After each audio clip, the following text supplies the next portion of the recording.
excited to do that because it helps rekindle our interests in our culture. Many of our uninformed young ones believe that anything gbasara Igbo nkai bụ ihe ọjọọ. Ikeji bụ our traditional New Year. Anyị na-ekele ọbasi n'elu na ijeri n'ọzara dakọị yoruwe n'Ikeji ekafọ eji anyị na-asị ọbasi n'elu ịkọka m anyị na-asị na ji ruere Igbo ruere nkalụ ọ ma nka anyị ji aka nke ọha anyị n'ụka ahụ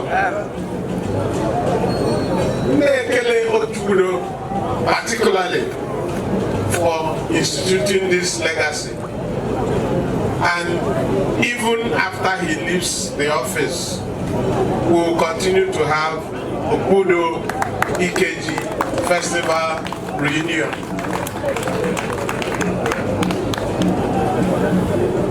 I will appeal to my younger ones, Mande Okpudo Vanguard, Mandozo Jiri. I give it no here Professor Odo Dakarai by the Guru Bagotahuma. I told Laga Hegate, the High Mutaribi, or about the High Jerusalem, Negurai, Jidiwan, Dageka. Ihe na dewa but ndị na-atụzụ gbalịa dị ọnụ dịrị ntị onale ma ghọta ihe na-ekwuru anyị.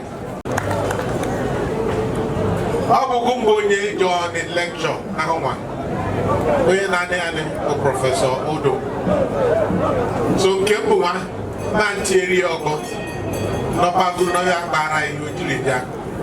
I get Tamewero Amesi Okpudo Ife Onope do Naimie Nudo Elibie Kai Iye Nagbane Beveme Kade Neno Namasrewa Boha Neguteromo Hechile Nasioboso wa ndukwe nekuteromo ayo kanonane ai nde kuruba eriku sai mokote iku brunane ai ne kuteromo ai uda ani bo kai Okpudo ai ribeche ani la jabuta ruwe nobu nobu do ibie kai bi ayapa ai Okpudo kai mo progress ne gora yo Konyama tie manoko na igalia mienudo kalata ni bien Yebo ye Chineku as chairman Negura yo Tulubiko Udo de Aliai na emetesire meteri Chie akomta ni ibie Ijo ajejo ejeri na afuta ndi bozo Makuda di Igbo kai Akabagi Even na Ozoroka eje maka ndị oso nwanda masịrị adịghị mma na-egoro anyị ohu na-emesi ihe na-eme udo anyị Igbo nke anyị ka ya na-akọta ihe anyị na-eri na na-eje mba na-eje ọzọ ji na-eje ọzọ ịwa unu biko udo dị n'Igbo nke anyị.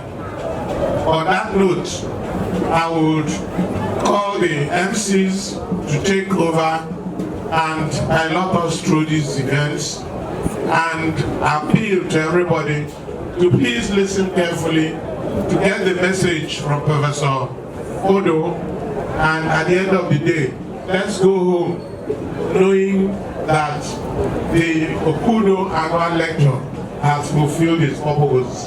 Thank you very much.